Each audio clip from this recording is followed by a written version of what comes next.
과일하고 설탕 이런 것들이요, 만성염증의 주범이에요. 현대인들은 몸에 염증을 굉장히 많이 가지고 있대요. 퉁퉁 몸이 붓고 몸이 틀어지고 하는 그런 이유를 알 수 없는 엄청난 통증을 동반하는 그런 질병이 있는데요. 그 질병도 만성염증이고요. 고지혈증, 콜레스테롤 수치가 굉장히 높고 또 간 수치가 높고 뭐 이런 게 다 통틀어서 만성염증에 들어갈 수 있어요. 만성염증이 깊어지면,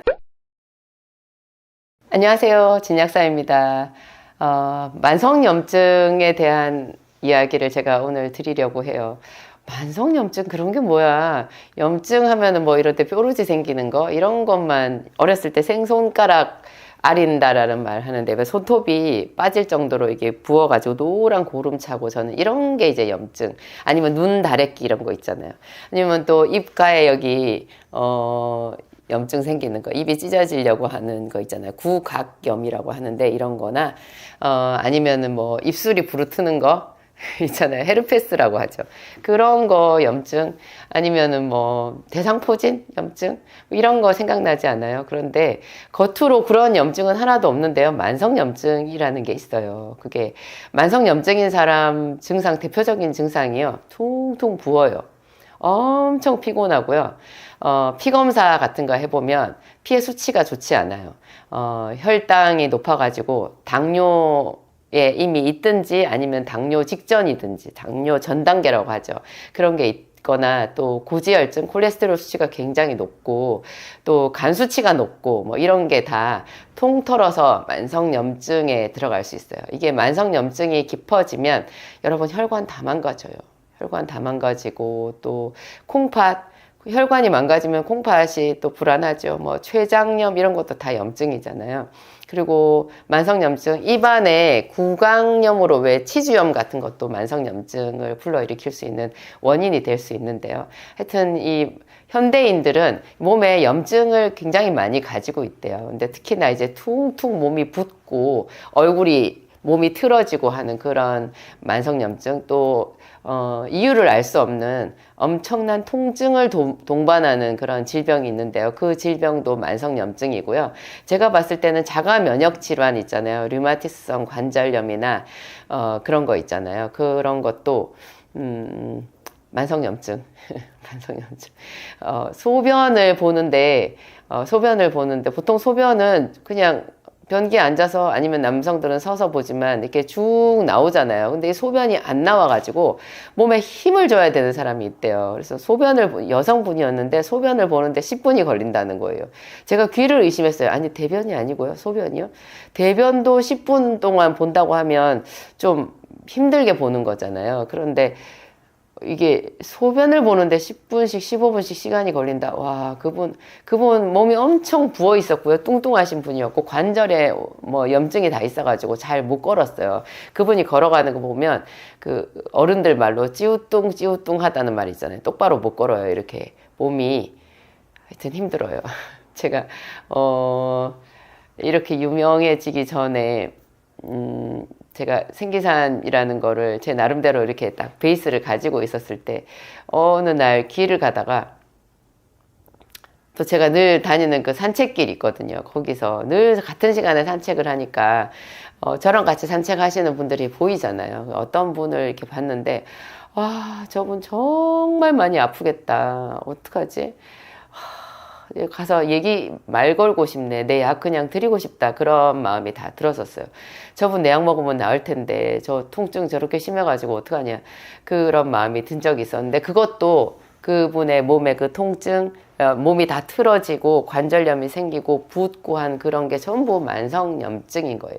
만성염증은 만성 통증, 만성 피로감 이런 거하고 거의 맞닿아 있어요. 같이 있어요. 그런데 이게 만성염증이요, 그 사람의 생활 습관을 자세히 들여다보면 거의 그 생활 습관에서 오는 경우가 많더라고요. 제가 깜짝 놀랐어요. 얼마 전에 제가 어떤 분 이야기 들었는데, 그분은 다이어트를 하셨대요. 출산하고 나서 체중이 30kg가 불어버려 가지고요. 자기는 이제 뭐 본래 몸 관리를 잘 하던 사람이라 자신 있게 생각했대요. 그래가지고 그분이 다이어트를 하셨는데, 그 살을 그래서 쫙 뺐어요. 살 빼가지고 뭐 이제 엄청 날씬하고 몸짱 됐죠. 그랬는데 그게 마지막 하여튼 딱 그 5kg인가 거기서 더 이상 빠지지를 않고 거기서 이제 뭐 어떻게 또 조금만 했더니 또 5kg가 10kg가 확 돼버리고 그래서 그런 상태에서 계속 다이어트를 하다가 말다가 했더니 나중에 몸이 이제 걷잡을 수 없이 엄청 부어버리고 얼굴이 이제 그 이쁨이 없어진 거죠. 본래 살만 빠지는 게 아니라 예뻐지려고 하는 거잖아요. 근데 이쁨이 없고 그냥 얼굴이 딴 사람 얼굴처럼 이상하게 못생긴 얼굴로 바뀌어 있는 거예요. 병원에 가서 검사를 해보니까 염증 수치가 엄청 올라가 있는데요. 그분이 뭘 잘못했냐 보니까 운동을 하루에 한 5시간, 6시간을 하셨더라고요. 그리고 먹는 거를 이제 극도로 제한을 하잖아요. 너무 심하게 제한을 하셨더라고요. 너무 심하게 제한을 하고 도저히 그 음식으로 감당할 수 없을 정도로 심한 혹독한 운동을 하니까 운동하다가 갑자기 체력이 방전돼서 기운이 쭉 빠지잖아요. 그러면 에너지바를 먹었대요. 세상에. 그 학대 아니에요? 자기 몸을 학대하는 거예요. 여러분, 이 만성염증은요, 우리 몸이 그 심한 스트레스잖아요. 그게 극심한 운동을 시키는 것도 우리 몸의 스트레스고요. 극도로 제한 시기를 하는 것도 우리 몸의 스트레스예요. 너무나 심한 운동과 너무나 제한적인 식사와 그 다음에 그렇게 해놓고 체력이 뚝 떨어졌을 때 갑자기 설탕 덩어리, 카페인 덩어리 그런 거를 몸에 막 집어넣는 거죠. 그러면 내부 장기가 어떻게 되겠어요. 그래가지고 뭐 그게 커졌다 작아졌다 커졌다 작아졌다 이렇게 하면서 그냥 몸이 다 망가졌다는 생각이 들더라고요. 그래서 우리 몸은 정말 그 규칙적으로 일정하게 리듬을 가지고 조심스럽게 다뤄줘야 돼요. 그래서 적당한 음식이 제 시간에 들어가야 되고요. 적당한 수면과 적당한 운동 이런 것들을 다 그 나이에 걸맞게 욕심내지 않고 계속 하는 것이 방법이거든요. 근데 대부분의 사람들이 먹는 거를 그냥 기분 따라 먹잖아요. 먹고 싶으면 많이 먹고 갑자기 살찐다라는 생각이 들면 확 안 먹고 또 먹는 것도 확 먹을 때 이거를 야식을 왕창 먹는 거 있잖아요. 밤에 자야 되는데 음식을 많이 먹게 되면 우리 몸의 내부 장기들이 하나도 쉴 수가 없대요. 세포 안에서도 쉬지를 못해요. 쉬지를 못한다라는 것이 여러분 해독이 안 되는 거거든요. 마치 주방에서 음식을 잔뜩 만들었는데요. 그 음식을 잔뜩 만들고 요리를 하고 나면 엄청난 뒷설거지와 그 재료 손질한 그 찌꺼기들 있잖아요. 음식 하다가 버리는 물이나 뭐 이런 찌꺼기들이 있는데 그런 걸 하나도 안 치우고 계속 거기서 음식만 만든다고 생각해 보세요. 그 주방이 뭐가 되겠어요?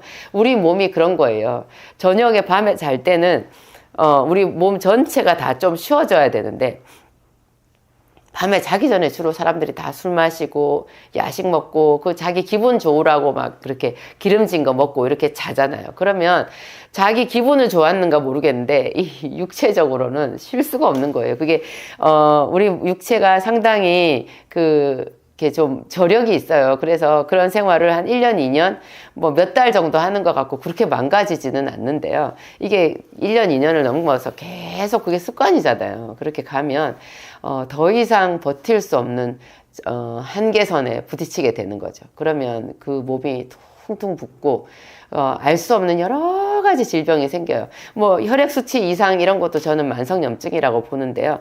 그 염증을 따라가서 그 수치를 따라가서 고치려고 하면 여러분 몸이 진짜로 다 망가져 버려요.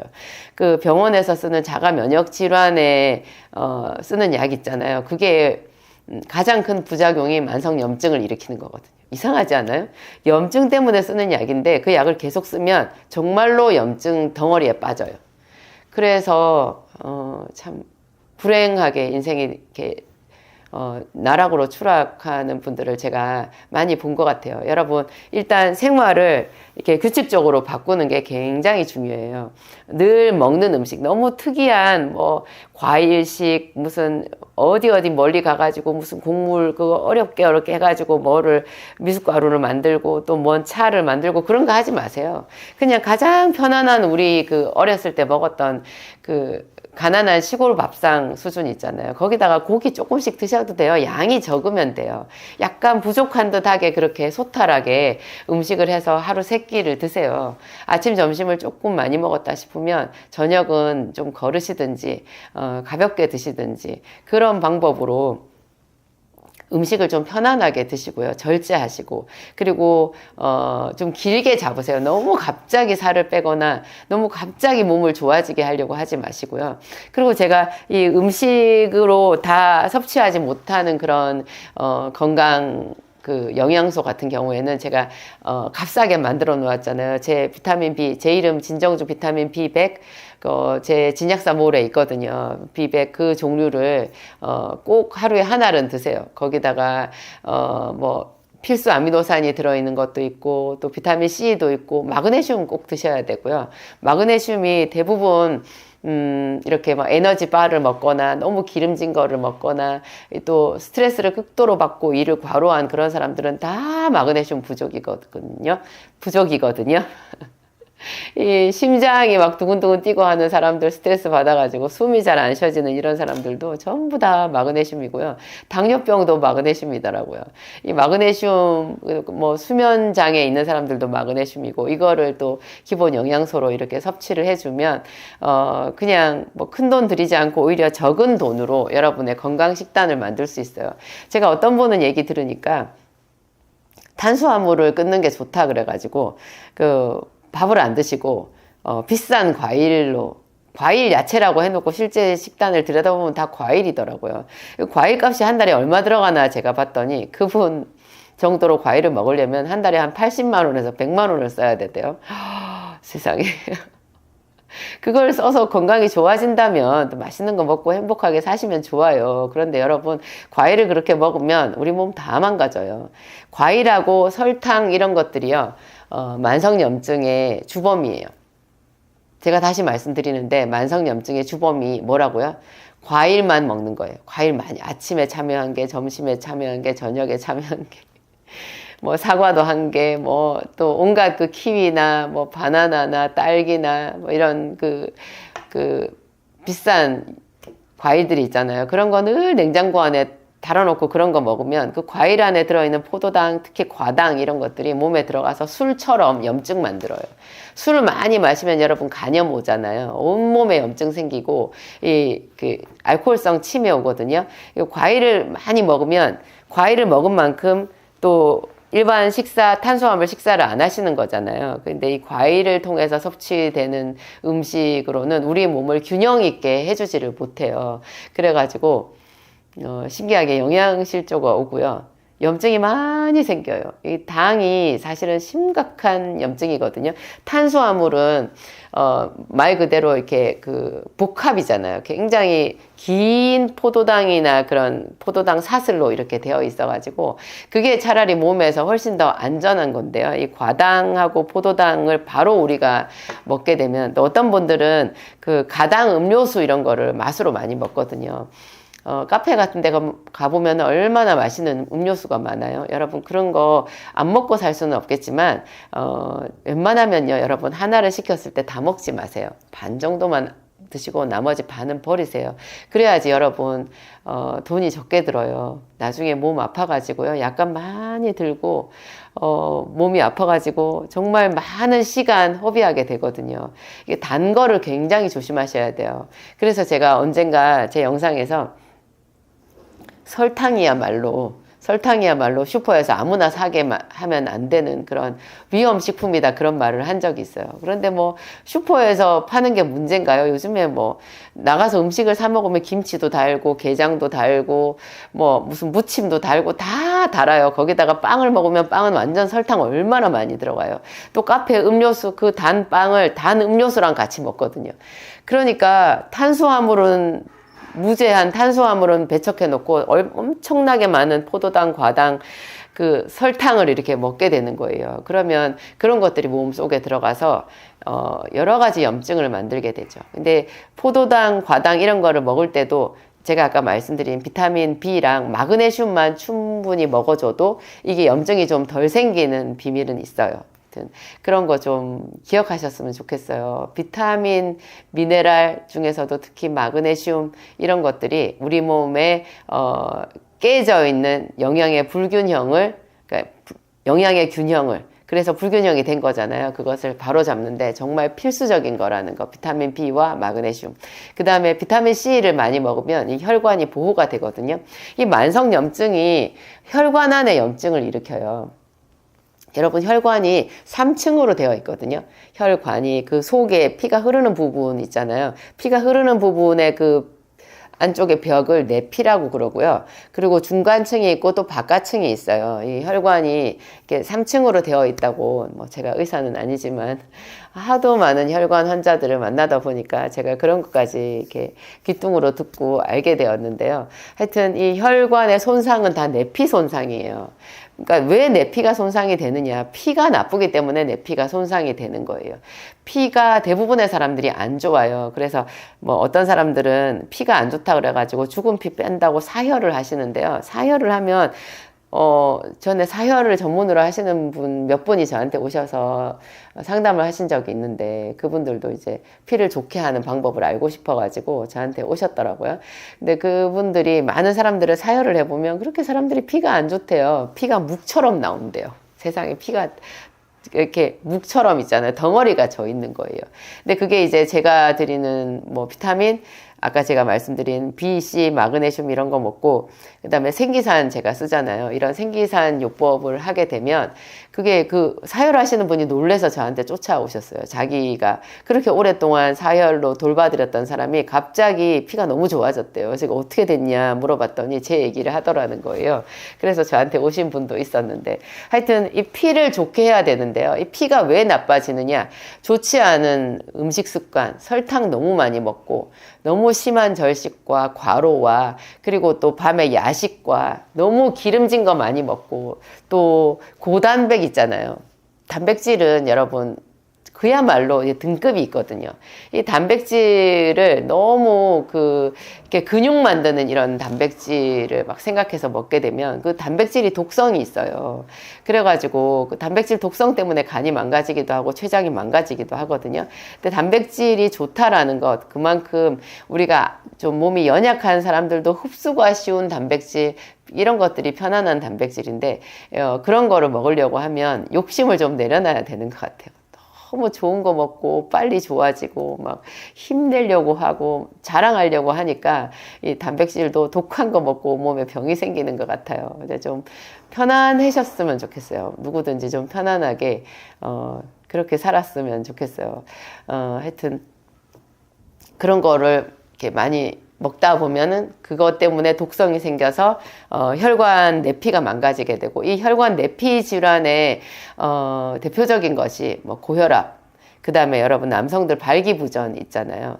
그리고 또 미세혈관이 나빠져서 생기는 질환이 이 귀에서 소리 나는 이명 어지럼증, 메니엘 증후군이라고 하는 거 있잖아요. 그리고 그 눈이 보이지 않는 것, 눈 안에 망막에 있는 혈관이, 미세혈관이 망가지면은 또 그게 문제고, 또 콩팥의 미세혈관이 망가진 게 만성 신부전이잖아요. 그래서 당뇨 환자들이 만성 신부전이 제일 많고요. 왜냐하면 당뇨가 피가 찐득하니 안 좋으니까 그 미세혈관이 금방 망가지잖아요. 그런 분들이 많고, 그런 게 아니라고 해도 하여튼 콩팥 질환 많이 있죠. 제가 오늘 막 두서없이 여러분들한테 말씀드렸는데, 하여튼 핵심은 그래요. 제가, 정식으로 어디 연구기관이나 그런 데서 체계적으로 교육을 받으면서 여기까지 온 게 아니고, 제가 동네 약사로서 어떻게 하다가, 생기산이라는 약을 쓰게 됐고, 제가 조제한 약이거든요. 이름 제가 붙였고, 그거를 가지고 비타민과 같이 병행하면서 수많은 임상을 쌓다 보니까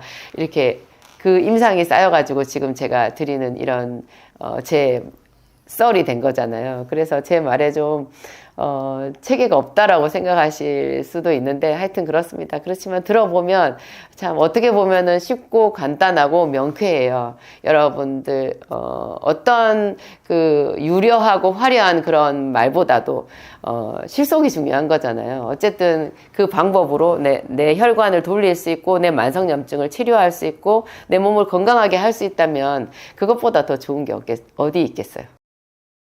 안녕하세요, 진약사입니다. 오늘 여러분들에게 역류성 위염, 그리고 잘 낫지 않는 염증성 대장염, 이 두 가지를 가지고 말씀을 드리고 싶어요. 여러분, 이 두 가지가 놀랍게도 정말 놀랍게도 혈액순환 장애라는 거 아셨으면 좋겠어요. 혈액순환만 잘 되면 뭐 병이 없지 이런 이야기 우리가 흔히들 하잖아요. 제가 얼마 전에는 어떤 분한테 말씀을 들었는데 그분이 정말 아기를 갖고 싶어 하는 거예요. 그러니까 불임인 거죠. 지금 결혼한 지 꽤 됐는데 아무리 아이를 갖고 싶어도 아이가 잘 생기지도 않고 또 한 번은 이제 불임 클리닉 가서 어떻게 해가지고 임신이 된 거예요. 그랬는데 얼마 가지 않아서 그냥 유산이 되고 말았어요. 이런 것, 근데 이제 그분이 굉장히 얼마나 그것이 가슴 아프고 힘드시겠어요. 근데 그 담당 의사 선생님이 혈액순환 문제라고 얘기를 하셨다는 거예요. 왜냐하면 병원에서 모든 검사를 다 해보았는데 그 부부에게 둘 다 불임이 될 만한 어떤 이상증도 없대요. 그런데 아이가 생기지 않고 또 어떻게 해서 착상이 된 뒤에 그냥 이렇게 유산이 되어 버리는 거죠. 그래서 하여튼 혈액순환이 문제다 그런 이야기를 하더라고요. 놀랍게도 그런데 혈액순환이 문제라는 말까지만 하지 그 혈액순환을 좋게 하는 방법을 몰라요. 그런데 이제 지금 오늘 제가 말씀드리려고 하는 역류성 식도염 있죠. 이것도 혈액순환 장애고 염증성 대장염이라는 게 있어요. 장에서 계속 이렇게 염증이 있어가지고 출혈성 변을 보는 거죠. 출혈이 있는 거예요. 장벽에서 출혈이 생기는 거죠. 본래 출혈은요, 대장에서 출혈이 생기거나 위에서 출혈이 생겨도 그게 변을 보았을 때 혈액으로 잘 보이지는 않거든요. 왜냐하면 위 장관 자체가 이렇게 길잖아요. 아주 길어서 정말 항문이 있는 쪽에 아주 가까운 곳에 출혈이 생기지 않은 다음에는 이것이 붉게 보이지를 않고 그냥 검게 보여요. 본래 피가 변하면 여러분 검은색이 되잖아요. 피딱지 까만색이죠. 피딱지 빨간색 아니거든요. 겉에 나와서 우리가 피가 딱지가 되면 눌러붙으면 그 피가 검은색으로 변하잖아요. 위 장관을 통과하면서 출혈성이 있는 그러니까 출혈이 된 그 혈액이 소화 과정을 거치는 거죠. 그러면서 검은 변을 보게 돼요. 그렇지만 이제 항문에서 좀 가까운 쪽에 뭐 이렇게 출혈이 생겼거나 하면은 이제 붉은색의 혈변을 볼 수도 있겠죠. 또 빠르게 안쪽에서 출혈이 생겼다고 해도 천천히 이것이 이렇게 장에서 나오는 게 아니라 한꺼번에 확 쏟아져 버리면 그냥 붉은 상태 그대로 이제 바깥으로 배출이 되기도 해요. 굉장히 무섭죠. 사람이 보이지 않는 그 속에서 뭔가 혈관이 터져가지고 피가 나온다라는 거 정말 굉장히 무서운 일이라는 생각이 들어요. 역류하는 것.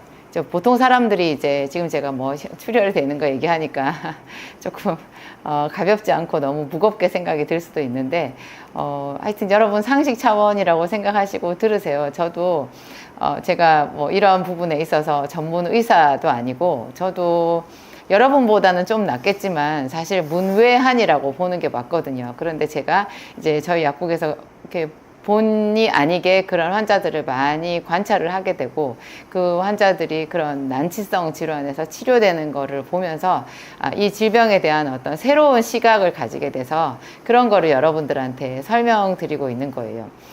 우리가 좀 더 가볍게 볼 수 있는 역류성 식도염 위로 올라오는 거잖아요. 신물이 올라온다 이렇게 얘기를 하는데 이거 올라오는 것도 굉장히 괴롭죠. 아주 우리가 뭐 토를 한다고 해도 토를 하면은 이 몸이 한번 경련이 일어나잖아요.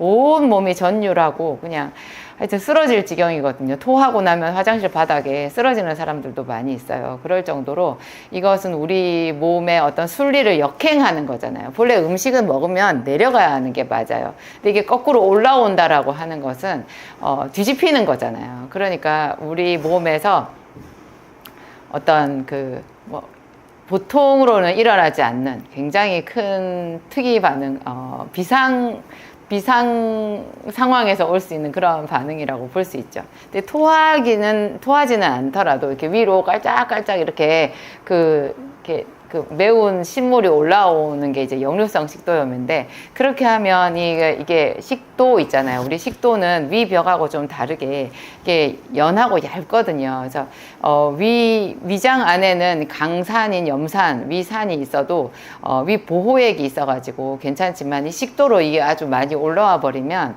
이게 식도에 염이 생길 수밖에 없어요. 그래서 굉장히 고통스럽고, 사람들이 주로 이제 누워 있을 때 이 역류를 많이 하게 되는데요. 이 역류성 식도염에 병원에서 처방하는 약이 위산을 희석시키거나 위산을 차단하는 약이거든요.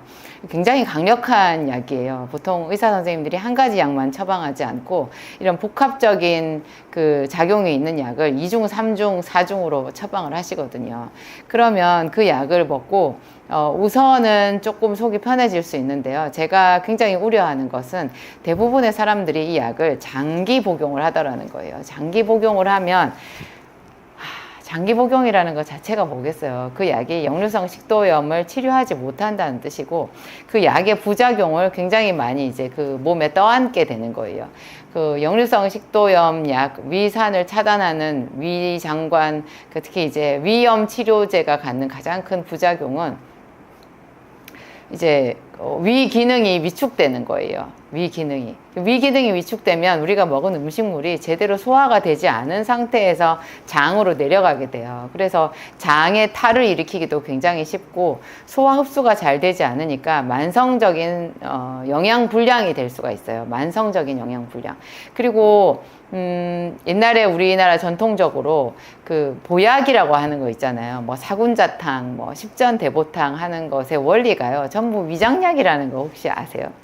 여러분, 사람이 그 기를 보한다, 뭔가 체력을 보충한다, 보약이다 이렇게 하면 우리 전통적인 그 한의학에서는요, 다 위장약을 쓰는 거예요. 여러분, 인삼이 위장약이에요, 본래.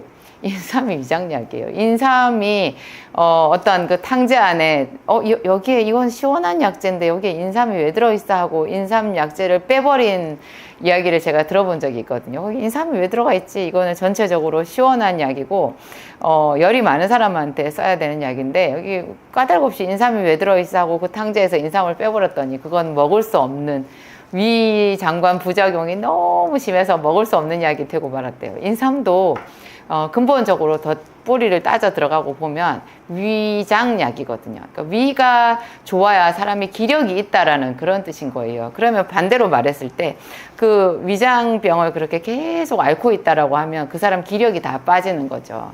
소리 없이 그분 기력이 빠지는 거예요. 그래서 우리가 먹는 그 뭐 겔포스나 뭐 개비스콘이나 또 옛날에 잔탁 이런 거 기억하시죠? 이런 약들이요, 다 서양에서 들어왔잖아요. 그 사람들 다 어떤 사람들이에요? 등치가 이렇게 좋은 사람들이에요. 배도 이렇게 나오고 기름기 많고 늘 고기를 많이 먹는 그런 사람들이 먹어야 되는 약인 거죠. 그런 사람들은 그걸 먹으면 뭐 기력이 좀 빠져봐야 얼마나 빠지겠어요? 빠지지 않거든요. 워낙 위산이 많고 이러니까 위산을 좀 차단하고 희석시켜도 별로 문제가 되지 않는 사람들인데요.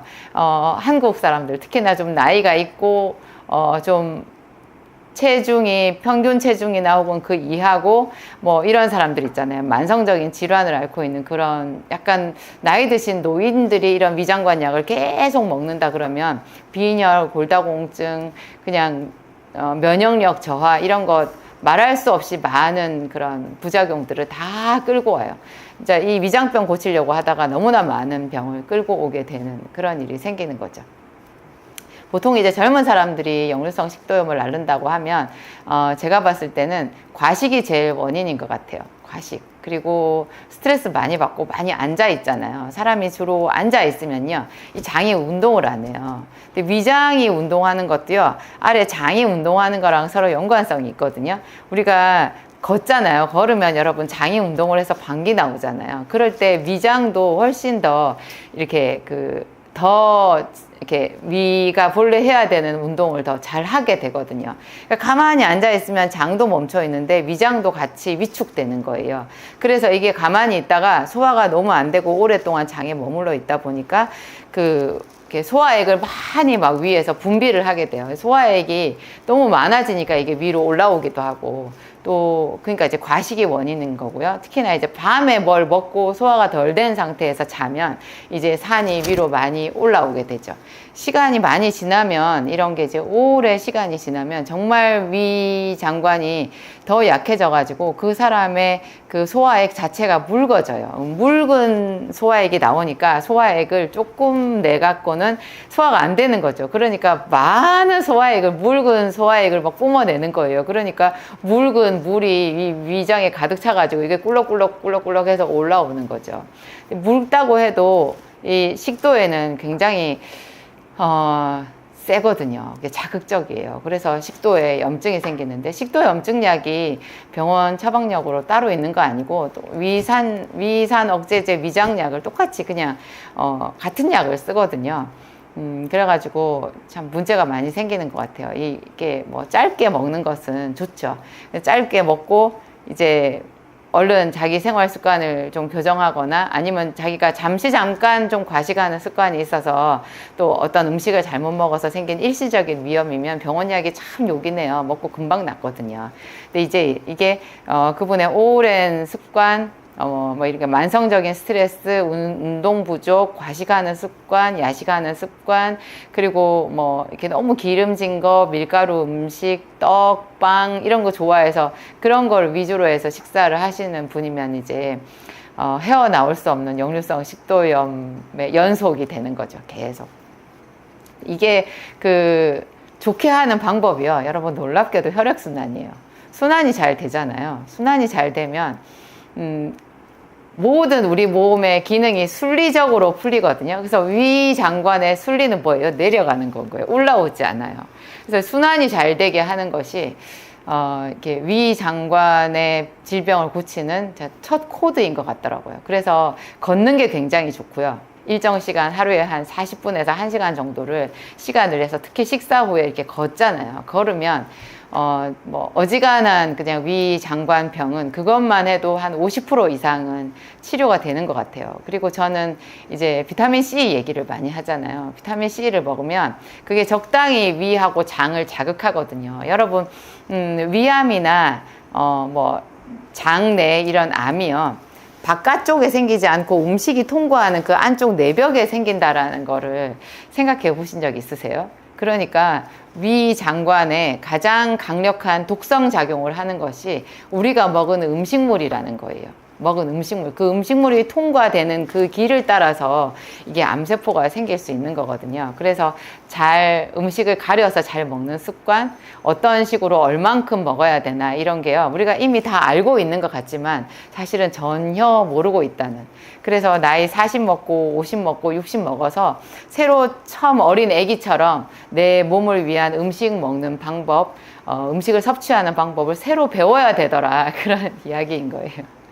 제가 요새 저도 위가 안 좋잖아요. 저는 이제 항암하고 그렇게 하면서 이게 스테로이드 고용량 요법을 쓰고 하면서 위장관이 완전히 망가진 것 같아요. 그래가지고 제가 매일매일 내가 이 음식을 먹어도 되나 이런 생각을 하면서 살고 있거든요.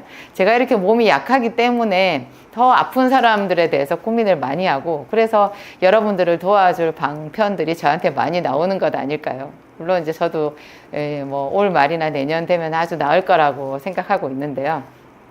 하여튼 그렇습니다. 제가 얼마 전에는 어떤 분에게 이런 그 사례를 이제 전해 듣게 되었어요. 그분이 굉장히 오래된 그 자가 면역성 출혈성 장 질환을 앓고 있었던 거예요. 제가 그런 분들 이야기를 종종 듣거든요. 장에 대장이겠죠. 대장에 출혈이 생기는 거예요. 염증이 있어가지고 그래서 계속 이제 피가 새는 거죠. 출혈이 되고 거기서 피만 나오겠어요. 뭐 고름 같은 것도 나올 수 있고 염증이니까. 근데 그게 낫지를 않는 거예요. 그래서 어떤 분은 뭐 5년 됐다. 어떤 분은 뭐 10년, 15년 됐다. 그런 분들. 그 병원에서 그런 사람들한테 써줄 수 있는 약이 또 희한하게도 스테로이드밖에 없거든요. 제가 아까 스테로이드 고용량 요법을 해서 저는 제 장이 다 망가졌다 그랬잖아요. 근데 그런 분들이 또 그 염증을 치료하는데 쓸 수 있는 약이 공교롭게도 스테로이드밖에 없어요. 그러니까 어떻게 되겠어요? 그 스테로이드가 장을 치료하는 것 같지만 또 장을 망가뜨리는 거죠. 일시적으로 염증 수치를 좀 억제시켜서 좋아지는 것 같지만 그 스테로이드의 제일 큰 부작용이요. 이렇게 피부나 점막을 더 얇게 만들어요. 여러분 스테로이드가 왜 피부과에서 바르는 연고 있잖아요. 그 연고가 스테로이드 연고잖아요. 그 스테로이드 연고를 이렇게 약간 오돌도돌하게 염증이 있는 이런 피부에 싹 바르면 정말 깜짝 놀라게 피부가 뽀얘지면서 예뻐지거든요. 몇 번 바르면 그래가지고 이 스테로이드 연고에 중독된 분들이 있어요. 근데 이거를 자꾸 바르잖아요. 그러면 이 피부 겉에가 얇아져요. 그래서 실핏줄이 보여요. 여러분 그 염증이 굉장히 심해지는 거예요. 그게 똑같은 반응이 장에도 생기는 거죠. 그 스테로이드를 계속 쓰게 되면 장이 더 장벽이 얇아지면서 더 많은 출혈과 염증을 불러와요. 하여튼 그런 분이었는데 이 난치성 질환이잖아요. 근데 그분이 이제 우연찮게 제가 만든 약 생기산을 알게 되셨나 봐요. 제가 염증성 장 질환에 생기산을 쓴다라는 말을 그렇게 집중적으로 많이 한 것 같지는 않는데 그분이 선택을 잘 하신 거죠. 이게 본래 생기산이 급성 식중독 같은 데 쓰면은 굉장히 잘 들었고요. 토하고 설사하고 하는 사람들. 그리고 뭐 장내 출혈 이런 데도 이 생기산이 상당히 효과가 좋거든요. 제가 그런 거는 이제 좀 범위가 좁으니까 딱히 그것만 콕 찍어서 영상으로 올려드렸던 적이 없는 것 같은데 그분은 어떻게 아셨는지 제 생기산을 한 3달쯤 드셨대요. 참고 드신 거겠죠. 먹자마자 바로 뭐 이게 그렇게 오래된 질환이 뭐 일주일 먹고 보름 먹고 갑자기 바로 좋아질 리가 있겠어요. 근데 그분은 3달 정도 먹고는요, 세상에 그 10년 넘게 계속되었던 출혈 염증성 그 분비물이 깨끗해졌다는 거예요. 없어졌대요. 얼마나 좋으시겠어요. 제가 그 생기산 성분 안에 그 황금, 황련 이런 게 들어있다라고 말씀드렸는데 그거랑 이제 다른 여러 가지 이제 약들이 섞여서 있는데요. 특히 이제 황금, 황련 이런 거 안에 들어있는 베르베린이라고 하는 성분이 있거든요. 그 노란색 이게 성분인데요. 이게 장벽에 염증이 있는 그 장벽에 탁 붙어가지고 강력한 수렴작용을 나타내요. 수렴작용. 그러니까 뭔가 그 부분에 딱지가 앉게 해주는 그런 작용이라고 쉽게 이해하시면 되는데요. 하여튼 그래요. 장 내시경을 했을 때 장에 있었던 용종이 다 사라진 분이 있었거든요. 용종이 심한 사람들도 생기산이 굉장히 효과가 좋은데요. 용종이 심한 사람들 장내 염증이 있을 때 쓰는 생기산은 제 생기산 오리지널이에요. 생기산이 왜 그 1단계로 먹는 연 생기산이 있고 그건 이제 노란색 포장에 들어있거든요. 근데 그거 말고 이제 초록색 포장 안에 들어있는 생기산이 오리지널, 본래 제가 생기산이라고 이름 붙인 바로 그 제품인데요. 이거 안에 그 베르베린 이런 게 더 이렇게 제대로 들어있어요. 이거를 쭉 먹으면 하여튼 이런 그 장 속에 있는 이런 염증이 사라지는데요. 용종이 굉장히 많은 사람들, 요새 장에 용종이 있어가지고 해마다 병원 가서 용종 떼내는 사람들 있잖아요. 여러 개 떼내다 보면 그 중에 하나는 뭐 암으로 가기 직전이었다, 뭐 그런 얘기도 하는데 이 용종 이런 것도요, 생기산을 먹었을 때, 오리지널 생기산을 먹었을 때 깨끗하게 없어지는 효과가 있어요. 그리고 여러분 뭐 생기산만 먹는다고 다 낫는다 뭐 그런 얘기까지 하기는 좀 그렇고 여러분들이 용종이 잘 생기는 생활 습관도 좀 조절을 하셔야 되거든요. 용종이 잘 생기는 생활 습관이요, 결정적인 게 술과 고기예요. 술과 고기를 저녁마다 드시는 분은 거의 장이 용종으로 가득 차 있다라고 생각하시면 돼요. 술과 고기가 그렇게 해로워요. 정신적으로도 육체적으로도. 하여튼 이 장을 튼튼하게 하는 것, 근데 장을 튼튼하게 하는 염증성 장염을 치료하는 그 기본도요, 물론 제가 생기산 말씀드렸지만 누구나 다 할 수 있는 것이 걷는 운동이에요. 이 장에 어떻게 우리가 장에 문제가 있을 때 뭐 변비가 있거나 설사가 있는 이런 사람들, 가스 차는 이런 사람들도요, 적당히 걸어주잖아요. 걸어주면 이게 발바닥 그 경락 이런 것을 통해 가지고 장이 자극을 받아요. 그래서 장이 연동 운동을 열심히 해서 변을 밀어내거든요. 이게 변이 장 속에 고여 있는 사람들이 그 고여 있는 것이 장벽을 그렇게 트러블을 일으키고 그것이 심하면 암으로 발전하기도 하거든요. 그래서 하여튼 역류성 식도염이나 장염이나 오래된 염증성 그런 심각한 질환조차도 제일 기본은 혈액순환이라는 거. 근데 또 제가 만든 약 생기산이 제일 좋은 혈액순환제이기도 하거든요. 그래서 뭐 불임증에 제가 생기산 아까 말씀드렸는데 불임증도 그 의사 선생님이 혈액순환 문제다 이렇게 얘기를 했잖아요. 생기산을 먹고 불임증에서 치료되는 사람들 사례를 제가 종종 보는데 제가 이런 말 하기는 좀 조심스럽기는 해요. 왜냐하면 저는 의사가 아니고 그 불임의 원인이 워낙 많잖아요. 그 중에 어떤 것이 생기산으로 효과가 있을지 제가 특정 지어서 말씀을 드릴 수 없는 애로사항이 있어요. 그런데 제가 아까 말씀드린 그분은 병원에서 검사를 다 해봤을 때 다른 어떤 문제가 발견되지 않았다고 했잖아요. 수술을 해야 되는 그런 문제나 어떤 외과적인 그런 문제가 전혀 발견되지 않고 보이지 않는 어떤 부분에 있어서 기능상의 문제잖아요. 그런 경우라고 하면 혈액순환의 문제고, 그래서 그 의사 선생님도 이거는 혈액순환만 잘 되면 좋아질 수 있습니다, 그렇게 얘기를 했는데 그 혈액순환을 어떻게 좋게 하느냐고요. 혈액순환을 좋게 하는 방법 제가 지금 2가지 말씀드렸는데, 일단 기본 걷는 거, 그리고 많이 웃으시고요. 그리고 더 심각한 분들은 저의 생기산 같은 거를 드시는 거. 또 생기산은 생기산만 먹지 않고 기본 생기산은 세트거든요. 제가 제 이름으로 되어 있는 비타민 B, 그 다음에 비타민 C 메가도스 하루에 한 8,000ml에서 10,000ml 이상 드셔야 돼요. 그리고 마그네슘. 이 마그네슘이 또 천연 신경 안정제이기 때문에 스트레스로 인해서 숨이 콱 멎어버릴 것 같은 거, 이게 혈관이 오그라드는 거, 이렇게 짜증이 나면 온 팔다리가 다 저리잖아요. 숨이 콱 막히잖아요. 이런 게 마그네슘이 상당히 이완작용을 줘가지고 우리 심신을 편안하게 해주는 작용이 있어서 이거 B, C, 마그네슘하고 생기산 이렇게가 사실은 가장 기본 세트거든요. 그래서 생기산을 드실 때는 요거를 그 기본 세트로 해서 그 복용법대로 드시는 것이 가장 효과가 좋아요. 오늘 여러분들한테 역류성 식도염하고 장염 이야기를 드려보았습니다.